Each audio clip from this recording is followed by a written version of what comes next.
quien es analista político, también desde Argentina el periodista y colega Leandro Gasco, y desde Venezuela Pablo Aure, profesor universitario y abogado. Quiero comenzar contigo, siempre lo hago aprovechando la oportunidad, que es muy poco que tiene todavía la capacidad de hablar y no censurarse, o mejor dicho, autocensurarse desde nuestro país de origen, de nosotros, no de Leandro, aunque él lo quiere mucho como si fuera, o hubiera, mejor dicho, nacido allí.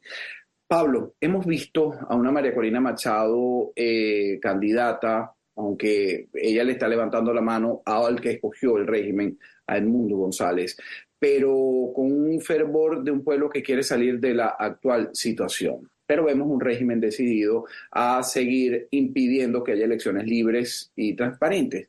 Y es lo que nosotros no temíamos. 70.000 de los 7.7 que estamos afuera en el exterior no pueden votar. Ya por allí, por supuesto, no se puede hablar de una transparencia, de una escogencia de los más de 21 millones que están pues validados para participar en el proceso. Además, no va a haber observación internacional. Hay una gran pelea del régimen del oficialismo con la Unión Europea. Es decir, ellos están haciendo unas elecciones a su medida. ¿Esto lo está entendiendo el venezolano en general, Pablo?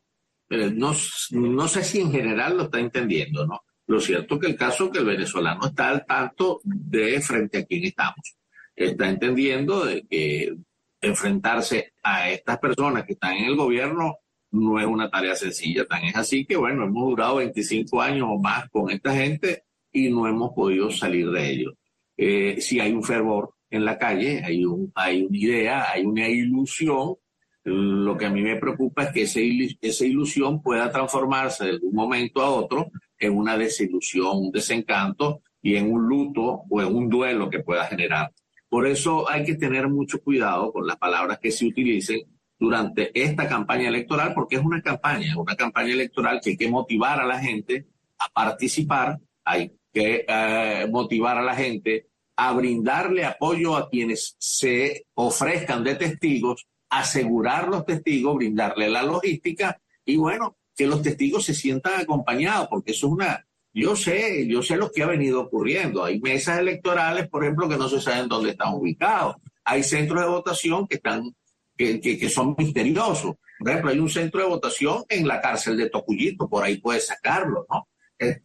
Y así como en la cárcel hay envases de emisiones. Yo creo que allí no estoy convencido porque lo han venido haciendo durante muchísimo tiempo, allí es donde pueden seguir aplicando este fraude continuado que no solamente se pueda dar el día 28 de julio, sino que ha venido ocurriendo durante todos estos días anteriores. Te lo pregunto, Eduardo, te repito el mismo cuestionamiento, fíjate, y además en las últimas horas también se ha conocido que el oficialismo ha abierto más de 2.500 centros electorales, donde él tiene el dominio, la Guardia Nacional, que generalmente cuida estos procesos, es controlada por el oficialismo, el CNE, el Tribunal Supremo de Justicia, todo es controlado, pero Pablo tiene una palabra que es lo que nos preocupa a muchos, y en particular yo como venezolano mirándolo desde lejos, ¿no? Yo tampoco puedo participar, creo que no lo haría, y es una posición muy personal, porque sé que, como dicen bastantes analistas, estuviéramos avalando a un régimen, pero realmente quien quiere salir de esta situación, quien está en Venezuela, también es válido que piense que yendo a votar pueden medir fuerzas y no sé qué pudiera ocurrir. Desilusión. ¿Tú crees que eso será lo que ocurra en la noche madrugada del 28 de julio y 29? Bueno, lo primero, decirte que yo opino igual que tú. Nosotros, bueno, siempre comulgamos en algunas ideas y en las que no, pues lo debatimos, y eso es lo interesante de esto, ¿no? De dirimir ideas. Yo lo que estoy viendo es que la ciudadanía venezolana, pues al tener la única opción del voto, pasó por un momento en que dijo, oye, realmente yo no quiero, no me quiero desentender absolutamente de cualquier solución política, más aún viniendo de los sectores de oposición, que son los que dirigen este circo. Sin embargo, bueno, hasta cierto punto esos mismos sectores fueron manipulando el tema del espíritu ciudadano, y ahora el ciudadano legítimamente, porque yo no lo puedo culpar, dice, oye, la única piedra que tengo en la mano para lanzarle al régimen es el voto, y yo se lo voy a lanzar.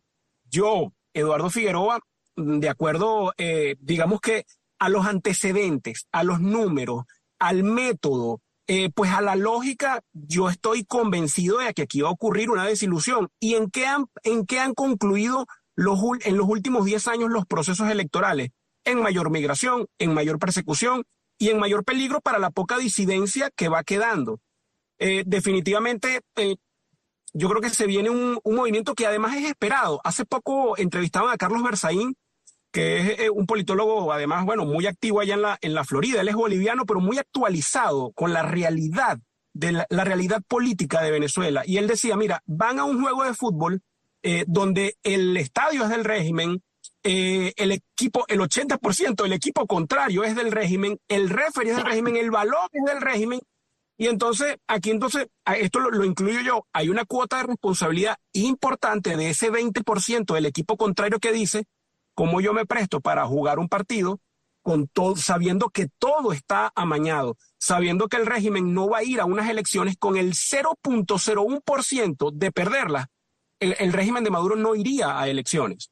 Bueno, y es un panorama desalentador porque tú también nombras otra de las problemáticas que está previendo todo el continente, incluso la administración del presidente Joe Biden, que ha aplicado esta semana, que está por terminar, nuevas medidas para los que solicitan asilo para tratar de controlar y que sea legal, usando el CBP-1, aquellos que están en México, y deportándolos a todos después que pase la cuota que se tiene diaria para que no se sobrecargue de trabajo a los funcionarios en la frontera sur de los Estados Unidos. Pero ¿qué pasa? Que ya, a pesar de que muchos dicen que estamos en año electoral, es una medida electorera, la comparan algunos otros con lo que hizo el expresidente Donald Trump, otros la defienden, dicen que esta es más humanitaria. Sin embargo, va a haber un mayor control. Si hay una desilusión, Leandro Gasco, el 28 de julio hay muchos venezolanos que están esperando a venirse. ¿Dónde se van a quedar? Ya el presidente de México, el saliente López Obrador, ha dicho que no los manden directo, que no triangulen, sino que los manden a sus países de origen. Pero los venezolanos y los cubanos no es fácil con estas dictaduras lidiar Estados Unidos con ellas para mandarle a la gran cantidad de gente que está huyendo y que se avisora puedan seguir huyendo de esa situación terrible que viven. Bueno, sí, el panorama es complejísimo desde varios frentes. Tú nombrabas a México, yo quiero decir, la nueva presidente de México, que hay que decirlo también, Claudia Sheinbaum, que fue felicitada por el tirano Maduro, y esto tampoco nos puede producir, indignación por saber que, y ahí mira, casi que podemos volver al tema de los observadores electorales, que son tan importantes, aunque en México, viendo qué gente estuvo ahí observando, no sé si nos debatimos entre lo malo y lo peor, porque estaba gente de aquí del kirchnerismo de lo peor, otra gente corrupta también, o sea, gente del Foro de San Pablo. Y lo vemos desde las televisoras. Mira, yo soy periodista, tú sabes, ¿no? Pero yo siempre vengo diciendo que la derecha paga más y la izquierda paga en dólar y en euros, ¿no? Y por eso hay como un reciclaje hoy que la CNN se convierte en Telesur, ¿no?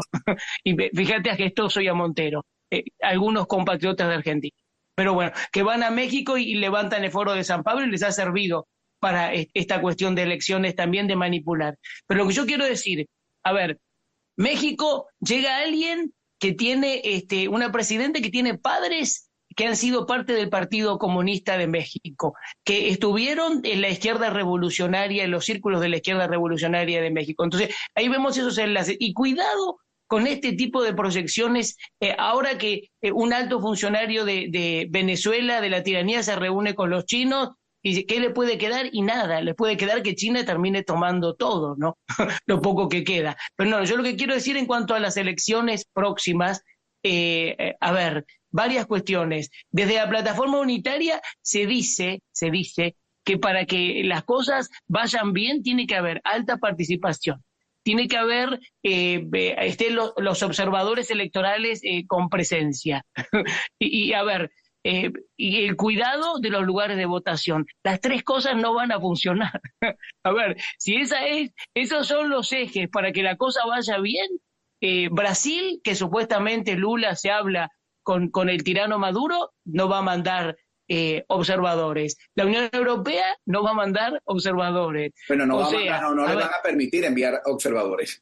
Bueno, como sea, pero no van a estar. Entonces, ¿desde qué lugar? Y después, María Corina Machado está bien, ahora habla en un foro de Oslo y dice, en cuestiones de libertad, que ella aspira a que se va a producir en Venezuela una transición.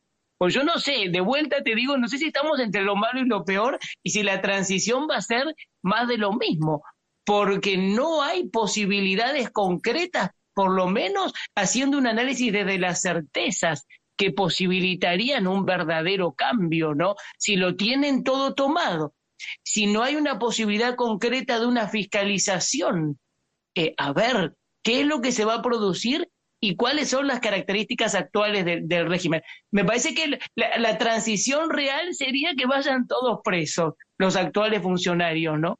Bueno, y este panorama que tú analizas desde lejos, desde Argentina, no siendo venezolano, pues es algo que también pues mortifica a muchos. Pablo, fíjate, ¿qué puede ocurrir después de ese 28 de julio, ya con el panorama? Porque veo que los tres, al igual que muchos, están de acuerdo en que no va a haber un resultado positivo, optimista.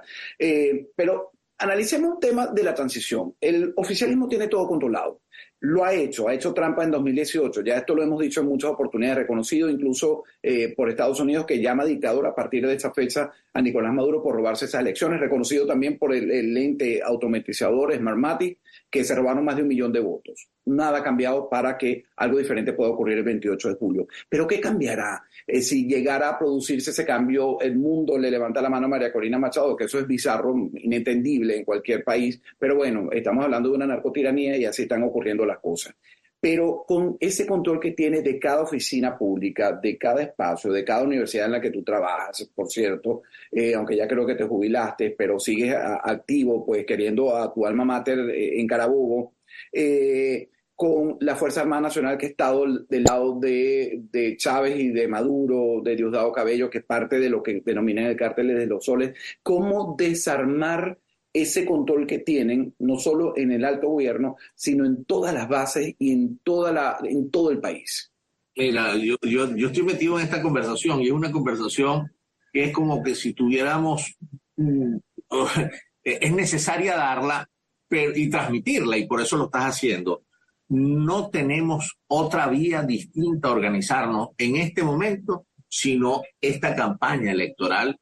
Así estemos jugando en un campo de fútbol minado, con el árbitro contrario, con un solo jugador frente a 11 jugadores, así todas las condiciones estén en contra. Esta es una posición, una opción, ojo, para la organización. Yo no estoy, por eso es la importancia del discurso que podamos dar en cada una de las reuniones. Aquí, hablar de la transición, hablar de estas cosas, esas son palabras que a lo mejor son juegos políticos, ¿no? Pero aquí lo que nos interesa de verdad, antes de la transición, que no sabemos cuándo se dará, no sabemos en qué momento ni nada, antes de hablar cualquier cosa es de la participación, sabiendo, ojo, que ese acto del 28 estará lleno, inundado de elementos fraudulentos. Lo sabemos, pero dime, es la opción que tenemos para organizarnos, expresarnos. Tú dirás, bueno, entonces están avalando el tirano. No, estamos hablando en este lenguaje. Yo era uno de los primeros que siempre decía que no había que votar, pero ojo, la abstención es una herramienta en democracia, en tanto y en cuanto tengamos otra herramienta, otras acciones después de la abstención. Nos abstenemos. ¿Qué hacemos entonces? ¿Seguimos que pase, dejar pasar el tiempo? No, vale. Vamos a reunirnos. Estos son momentos extraordinarios para, no sé, compartir, hablar con la gente de los distintos municipios de toda Venezuela. Lo que está haciendo María Corina, bien, bueno, chévere que lo haga, pero que hable con sinceridad. Claro, es muy difícil. ¿Tú piensas que no está hablando con sinceridad, Pablo? ¿Piensas que no está hablando con sinceridad? Es decir, ¿tú piensas que está pujando por un cargo político, más no organizando? Yo creo que la sinceridad tiene que ver con pisar tierra. Tú no le puedes decir a una gente, después del 28 todo va a cambiar, porque no va a cambiar. Lo que va a cambiar es desde ahorita, siempre y cuando nos organicemos. Tú no le puedes decir, volverá la gente después del 28, eso es mentira. Por Dios, lo que tenemos que decir, mire, esta es una vía para organizarnos. Sabemos contra quién estamos enfrentándonos, pero por Dios, tenemos que participar. Y la gente va a participar porque no encuentra peligro de ir a votar, así le roben el voto. Pero también nosotros tenemos que acompañar a nuestros testigos para ponérselo un poco más complicada que definitivamente ellos tienen la fuerza y todo, es verdad, pero al menos es una organización, Alejandro, no hay otra. No, y respeto tu punto de vista, pero se lo pregunto también a Eduardo. Eduardo, ¿tú crees que realmente hay organización, no hay engaño, tal como está diciendo? Porque María Corina sigue en su campaña, ha dicho que la gente va a volver, que le va a devolver a los padres a los hijos, que eso se va a arreglar, que hasta el final, y muchos otros dichos de campaña electoral que la gente ve muy lejano, porque es que fíjate que todo el mundo analiza, pero sabe que va a haber un fraude y que no va a haber cambio. ¿Qué dices? Mira, el tema bueno, ahí Pablo dio muchas, diría un amigo, frases cohete, sobre todo el tema de la sinceridad, porque se ha ido tergiversando mucho el mensaje y además dentro del mensaje se han ido quizás no mintiendo, pero sí ocultando o evitando decir algunas cosas incómodas, como esta bendita farsa de la unidad. No hay una unidad, hay un pranato dirigido por el G4 que internamente también tienen conflictos, se ve siempre entre Julio Borges y entre Leopoldo López, y toda relación o toda persona u organización o intento de masificar que sea relacionado con ellos va a terminar mal. Entonces yo creo que por ahí han ido los errores de María Corina, además que ella era una de las que decía no pacto con cómplice o no trato con cómplice. Y bueno, esos mantras se la fueron devorando lamentablemente. Y Pablo dice que bueno, que es 1 contra 11. No, es que los otros 10 jugadores de tu equipo también están en tu contra. Y tú lo sabes. Entonces ahí es irresponsable. Y cuando digo irresponsable es porque no tienes capacidad de respuesta. Es irresponsable decir, mira, vamos a aplastarlo y vamos a una pelea electoral, porque es que no están dadas las condiciones. Mira, yo en las últimas colaboraciones que he hecho o programas que he tenido, hablo mucho de un tema que vengo conociendo de hace 3 meses y algunos me dirán, cónchale, pero qué ignorante. Yo no sabía que existía la transitología y hay transitólogos hablando de transiciones. Y hay un tipo, un mexicano que se llama Fredo Arias King. Yo estoy buscándolo, si tú lo consigues, entrevístalo, porque yo no he dado con él. Donde el tipo desarrolló 30 transiciones de países del bloque comunista que se convirtieron en democracias liberales pujantes. El tipo tiene un ABC de lo que se tiene que hacer y de lo que no se tiene que hacer, con ejemplos, con peras y manzanas.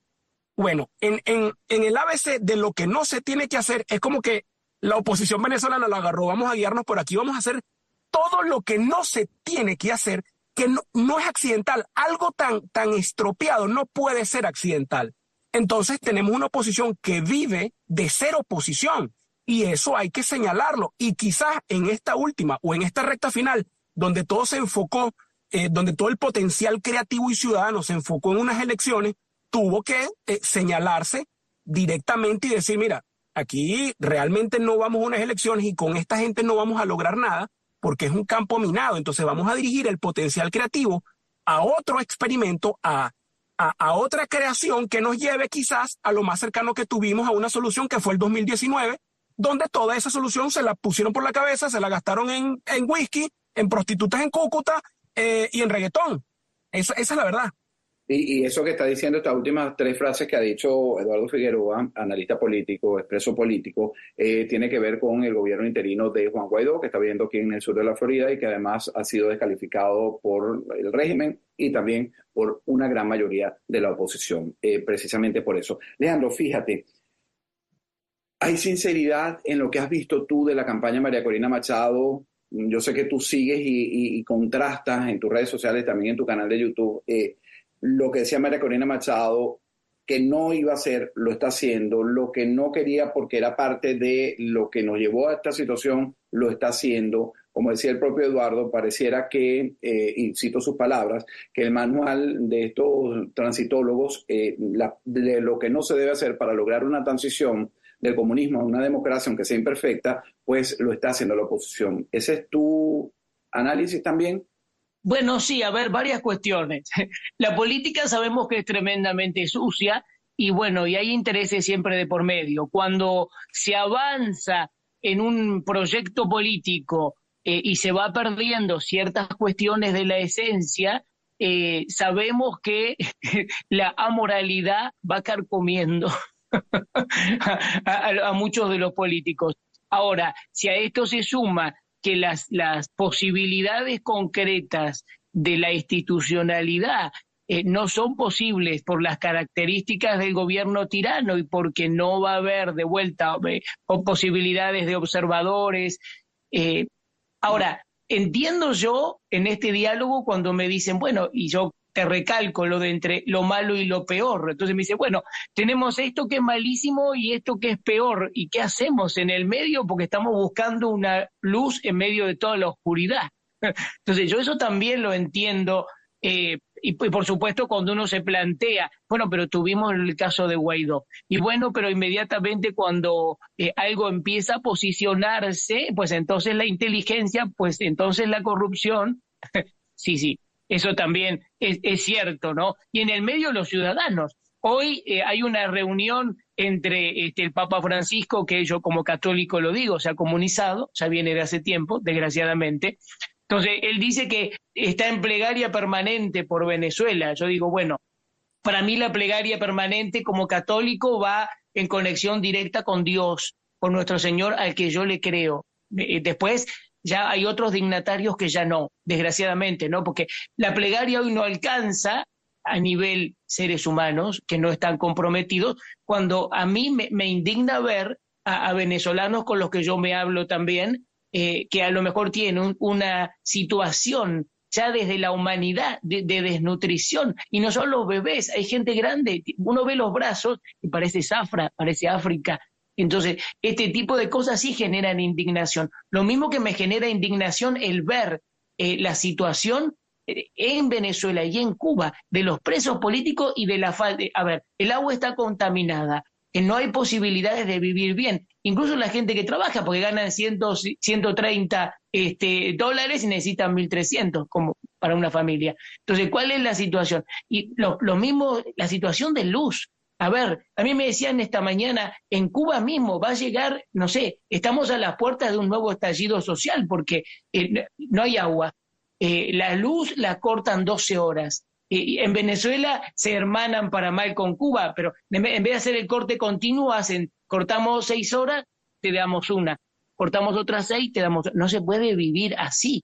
Y a eso le sumas la inflación y el hambre. Entonces, estos temas sí preocupan. Y lo que habría que haber algún día, lo que tendría que decir María Corina Machado, es que queremos una transición, hablando de transición, que es un término que hay que ver, pero una transición en donde realmente tengamos justicia en Venezuela, porque sin justicia no va a haber nada ahí. Claro, y ningún cambio real. Sin impunidad, que es lo que muchos aspiran. Total. Ahora, Pablo, fíjate, Leandro está describiendo algo que le pasa al pueblo cubano y también al venezolano, y que pareciera que no va a mejorar. Al contrario, va empeorando. Tú no lo puedes describir perfectamente. Siempre aprovecho de que estás en Venezuela, estás in situ, para que me digas lo que está ocurriendo y cómo vas a ver ese. Por eso hacía la pregunta que creo que se diluyó, voy a tratar de retomarla.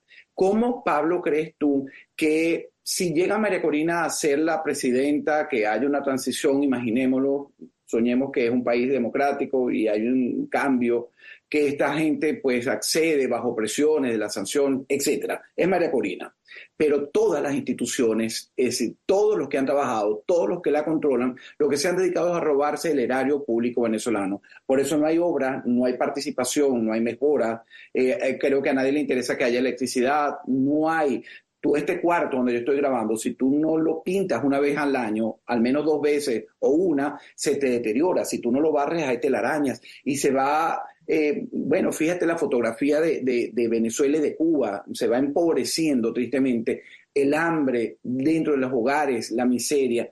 ¿Eso cómo lo va a corregir? Te lo pregunto a ti, a ver si logro concretamente, ya que nos quedan 3 minuticos, concreto, ver qué piensas tú de este tema. No, yo pienso que las transiciones no se pueden hablar antes, sino después que se produzca el acontecimiento. Pero yo creo que es un error, Pablo, porque entonces es como que si no tuvieran planes, porque ya deberían estar pensando en todos los políticos, esto va a pasar A, B, C. Estoy tratando de meterme en el contexto de la conversación de Leandro y de Eduardo, ¿ok?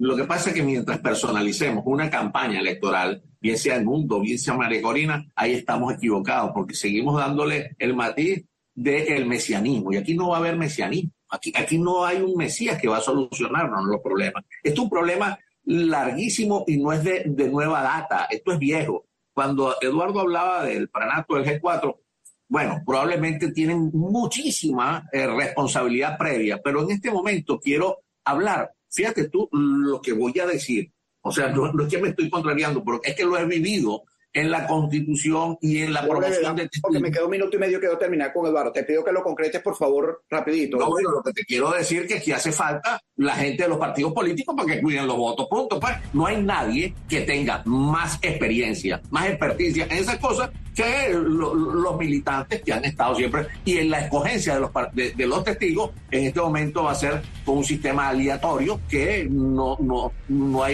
hay un descontento pues, con esa manera de seleccionarlo. Bueno, y ahora a ti te quedan 30 segundos y quiero que me lo resumas, Eduardo, por favor, te lo pido para que no nos pasemos el tiempo. Te regalo 40 segundos, que es lo que vamos a sumar. No me responden la pregunta. ¿Cómo controlar eso que parece incontrolable? El que obligar a un funcionario de la electricidad que, mira, haga una inversión para que los demás tengan luz, al del agua, al que tiene que tapar los huecos. ¿Cómo hacer eso? Mira, dependemos solamente del imperio de la ley. Y volviendo al tema de las transiciones, hay gente que tiene proyectos de justicia transicional.